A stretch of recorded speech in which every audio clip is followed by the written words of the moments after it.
Everyone, स्वागत है आपका एक बार फिर हमारे यूट्यूब चैनल पे। आज अपन पढ़ने जा रहे हैं रिवीजन टॉपिक पंचायती राज। आइए, मोस्ट आस्किंग टॉपिक है जहां से आपसे हमेशा सवाल पूछे जाते हैं। तो आइए सेशन को चालू करेंगे और चीजों को समझने का प्रयास करेंगे।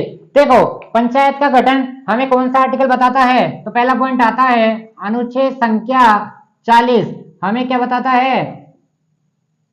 पंचायत के गठन के बारे में बतलाता है। पहली बात क्लियर हो चुकी है। अनुच्छेद संख्या 40 पंचायत के गठन को बतलाता है। अब बात करते हैं पंचायत संविधान के किस भाग से संबंधित है। अगला सवाल आता है पंचायत संविधान के भाग 9 से संबंधित है। किस भाग से संबंधित है? भाग 9 से संबंधित है। और देखो, पंचायत के बारे में अपन पहले सारी जानकारियां ले चुके हैं। कितने इनकी समितियां थी, किस प्रकार से लागू किया गया, सर्वप्रथम इसे लागू कहाँ किया गया, इनके बारे में हम चर्चा विद डिटेल पढ़ चुके हैं। आज हमारा रिवीजन टॉपिक है जहां आपसे मोटे मोटे पॉइंट और इसके संबंधित अनुच्छेद जो अपन आगे पढ़ने जाएंगे भी। तो आइए अब बात करते हैं। तीसरा सवाल आता है, लिखिए, नोट डाल के लिखना है आपको, इंपॉर्टेंट सवाल है क्योंकि देखिए, प्रतिवर्ष 24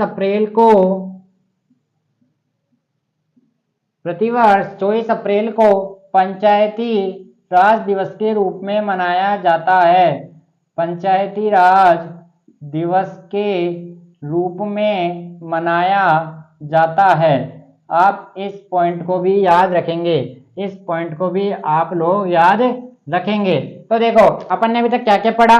पंचायत राज, पंचायत का गठन हमें आर्टिकल नंबर 40 से बताता है, संविधान के भाग 9 से संबंधित है और प्रतिवर्ष 24 अप्रैल को पंचायती राज दिवस के रूप में मनाया जाता है। एक अगला नोट और लगाइए, संविधान का 73वां संविधान संशोधन। लिखिए, संविधान का 73वां संविधान संशोधन, और यह किससे संबंधित है? संविधान का 73वां संशोधन पंचायती राज से संबंधित है। एक पॉइंट और आ सकता है इसमें, यह ग्राम विकास से संबंधित है। आपको ऐसे लिखा हुआ भी मिल सकता है। दोनों पॉइंट आपको समझ में आ चुके हैं। 73वां संविधान संशोधन पंचायती राज से संबंधित है, ग्राम विकास से संबंधित है। यहां तक की बातें क्लियर हो चुकी है। आगे बढ़ते हैं। आइए, यहां तक की बातें क्लियर हो चुकी है, जल्दी बताइए।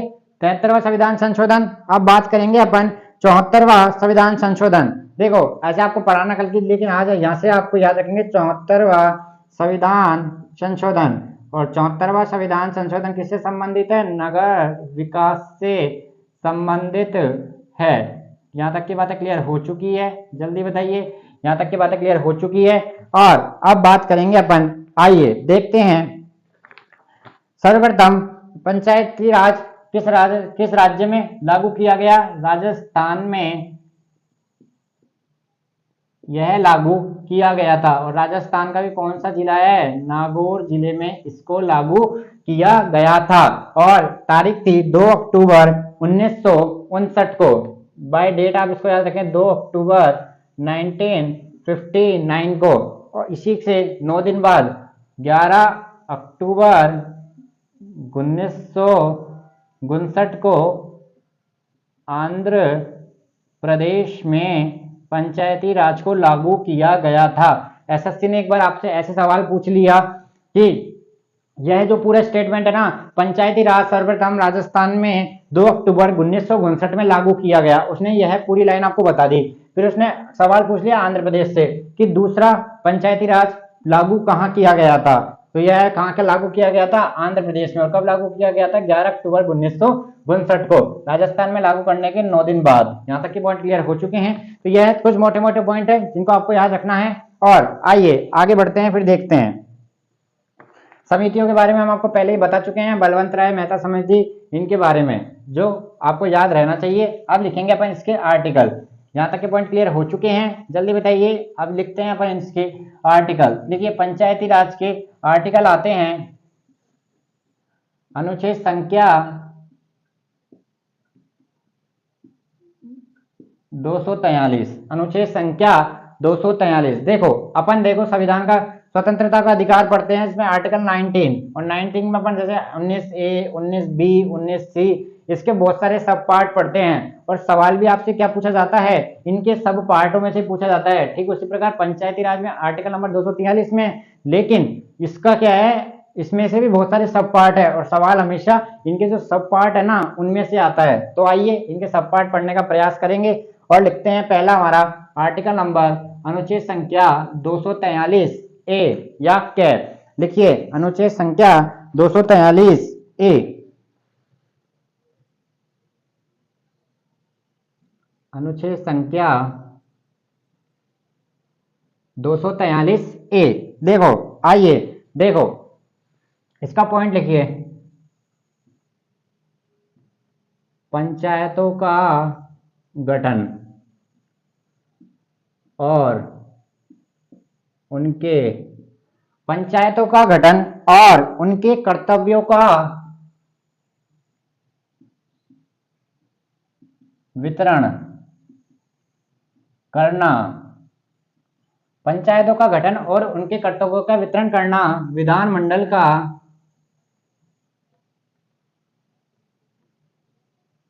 कार्य होता है। तो आर्टिकल नंबर 243A आपके समझ में आया, क्या पॉइंट है लिखिए, पंचायतों का गठन और उनके कर्तव्यों का वितरण विधानमंडल का कार्य होता है। अब लिखते हैं अपन अनुच्छेद संख्या 243B। अनुच्छेद संख्या 243B लिखिए, पंचायती राज की संरचना, पंचायती राज की संरचना। इसमें क्या बताया गया है, इसमें यह पूछना चाहता है आपसे कि हमारा कितना स्तरीय पंचायत है। तो लिखिए यहाँ पे एरो लगा के, हमारे कैसा सिस्टम है, त्रिस्तरीय भागों में बटा हुआ है। पंचायती राज हमारे कितने भागों में बटा हुआ है, 3 स्तर में बटा हुआ है। 3 स्तर कौन कौन से हैं लिखिए, पहला आता है हमारा ग्राम स्तर पर, दूसरा आता है हमारा ब्लॉक स्तर पर और तीसरा आता है हमारे पास जिला स्तर पर।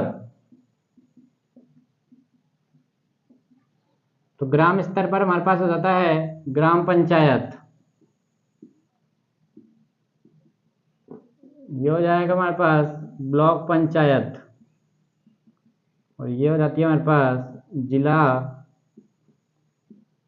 पंचायत। तो ये आपको तीनों स्तर भी याद होने चाहिए। और कितने भागों में बटा हुआ है, यह 3 भागों में, और यह हमें कौन सा आर्टिकल बताता है, आर्टिकल नंबर 243B। ठीक है, और यह किस सिफारिश के आधार पर लागू किया गया था, बलवंत राय मेहता समिति के सिफारिशों के आधार पर इसको त्रिस्तरीय भागों में बांटा गया था। यहाँ तक के पॉइंट क्लियर हो चुके हैं, जल्दी बताइए, यहाँ तक के पॉइंट क्लियर हो चुके हैं। अगला पॉइंट लगाइए 243D, आर्टिकल नंबर 243D, पंचायतों में अनुसूचित जाति और अनुसूचित जनजाति का आरक्षण का उल्लेख। यह हमें कौन सा आर्टिकल बताता है, article number 243D। Point clear हो चुके हैं, 243A, B, C छूटा, फिर आगे 243D। अब आते हैं 243E। देखो ये हो गया, और इसमें आप नोट डाल के लिखिए, 73वां संविधान संशोधन महिलाओं को 33% आरक्षण प्रदान करता है। काई में, पंचायती राज में। यहाँ तक के पॉइंट क्लियर हो चुके हैं। तो देखो 243A अपन ने पढ़ा, पंचायतों का गठन और उनके कर्तव्यों का वितरण किसके हाथ में होता है, विधानमंडल। विधानमंडल आपको पढ़ाए जा चुके हैं, विधानसभा और विधान परिषद। फिर बात करते हैं 243B, पंचायती राज की संरचना के बारे में बताया गया है। त्रिस्तरीय संरचना है, ग्राम स्तर पर, ब्लॉक स्तर पर, जिला स्तर पर। और यह है कि समिति की सिफारिशों के आधार पर, बलवंत राय मेहता समिति की सिफारिशों के आधार पर इसको 3 भागों में बांटा गया। फिर आता है 243D, पंचायतों में SC/ST का आरक्षण का उल्लेख, अनुसूचित जाति और अनुसूचित जनजाति आरक्षण का उल्लेख। अगला पॉइंट लगाइए, आर्टिकल नंबर 243E। लिखिए आर्टिकल नंबर 243E, ये आता है पंचायतों का कार्यकाल। पंचायतों का कार्यकाल कितने वर्षों का होता है? 5 वर्ष का होता है। अब बात करेंगे 243 एफ। इसमें क्या आता है, लिखिए, पंचायत सदस्य बनने की योग्यता। क्या आता है इसमें? पंचायत सदस्य बनने की योग्यता के बारे में इसमें बताया गया है। पंचायत सदस्य बनने के लिए मिनिमम एज कितनी चाहिए?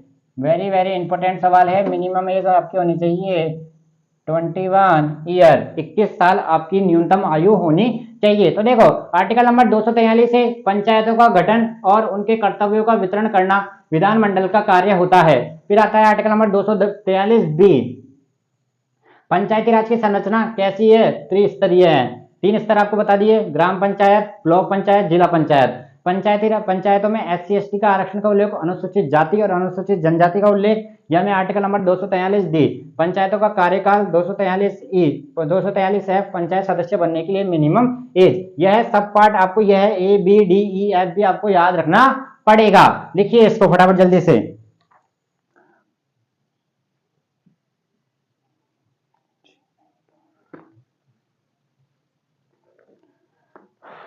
लिख लिया? जिसने नहीं लिखा है बाद में स्क्रीनशॉट लेके लिख लेना, ठीक है। आइए रफ करते हैं इसको यहां से।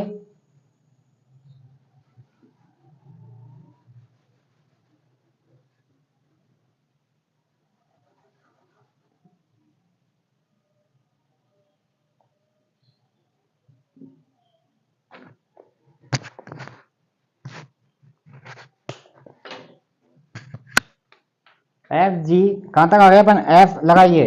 243 जी। इसमें आपको बताया गया है पंचायतों के कर्तव्य। लिखिए, नोट डाल के लिखिए। 11वीं अनुसूची में 29 विषय पंचायती राज से संबंधित है। ठीक है, यहां तक की बातें क्लियर हो चुकी है। अब बात करते हैं 243 आई। बात करते हैं 243 आई। वेरी वेरी इंपॉर्टेंट है और यहां से आपसे हमेशा सवाल पूछा जाता है। पंचायतों के लिए वित्त आयोग का गठन किसके द्वारा किया जाता है? राज्यपाल के द्वारा किया जाता है। यह भी याद रखना है कि गठन किससे संबंधित है? आर्टिकल नंबर 243 आई से संबंधित है। वित्त आयोग का गठन किसके द्वारा किया जाता है? राज्यपाल के द्वारा किया जाता है। अगला, पंचायतों के लिए वित्त आयोग का गठन राज्यपाल के द्वारा। अब अगला आर्टिकल लगाइए आप 243 के। लिखिए, पंचायतों के लिए राज्य निर्वाचन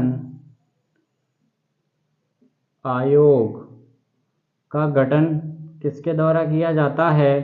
राज्यपाल के द्वारा किया जाता है। तो यह आज का हमारा टॉपिक था पंचायती राज से संबंधित, जहां पर मैंने आर्टिकल नंबर 243 ए से 243 के तक पढ़ने का प्रयास करा है। ठीक है, आई होप आपको सेशन पसंद आया होगा। लाइक शेयर कमेंट अधिक से अधिक इसको करें और अधिक से अधिक इसको लोगों तक पहुंचाएं। अगर आप चैनल पे नए हैं तो बेल आइकन को जरूर प्रेस कर दें सब्सक्राइब करने के बाद। थैंक यू, धन्यवाद, नमस्कार।